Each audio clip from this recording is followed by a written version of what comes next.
Welcome back to Backstory Explained, everyone. Today, we're taking a closer look at the brand new trailer for Supergirl and breaking down some details you might have missed. I'll also be diving into the Supergirl Woman of Tomorrow comics, in which this film is based on, in a separate video. But for now, let's get into the trailer. The trailer opens up with Kara playing with Krypto out in space. And in the background, we hear Superman's voice clearly concerned about his cousin, as she's always off-world. If you keep going off-world all the time, Kara.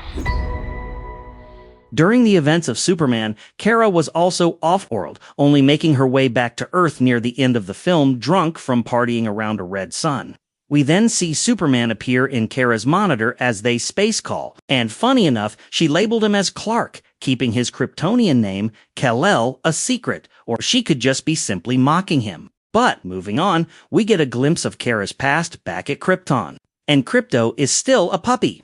Just like in the teaser trailer, we also see the initial explosion of Krypton, as Argo City forms a dome barrier while separating itself from its crumbling surroundings. But we know that Krypton wasn't destroyed in a single day, because we see it in the Supergirl Woman of Tomorrow comics, as the gods simply aren't that kind. Argo City fell into despair after the separation. Most of the citizens died from the breakage. The yellow sun eventually causes radiation poisoning, and there was no rain, just destructive meteor showers. Back to the trailer, we see Zor-El sending a young Kara off Argo City as the situation back at home was only getting worse. And now that she doesn't have anything, home is wherever Krypto is. Home is wherever you are, buddy. Once settled on Earth, Kara thinks they got lucky, but Krem and the Brigands eventually arrives and proves her otherwise. Here we can see Krem inside of Kara's ship. This grabs Krypto's attention as he runs up to Krem, which leads to him being shot at. We then fast forward to a dying Krypto as Kara talks to Ruthye on what she can do. But wait, who are the Brigands? The Brigands are the pirates led by Krem. They're basically his crew who he travels with. Back to the trailer. We also get a little backstory on Ruthye and Krem as she narrates that he murdered her entire family, which is interesting because in the comics, Krem only kills her father. Just like the teaser trailer, we see the floating towers again. And we also see the scene of Kara and Ruthye in a bar where everyone has their guns pointed at them. This time we see how Kara beats them while Ruthye hides. In the midst of the chaos, we finally get a good look at Lobo. Props to DC for delivering a comic-accurate space rock star on Aquaman. Kidding aside, Lobo looks fantastic. The hair, the makeup, the vibe, the costume, it's spot on. But did you know that Lobo did not appear in the Woman of Tomorrow comics?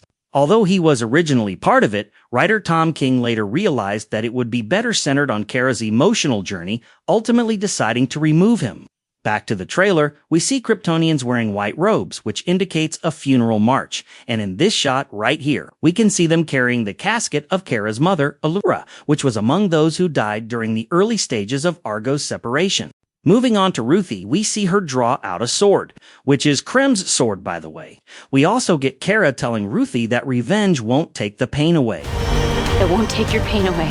Which hints at Ruthye going much more than what Kara and her initially intend to do.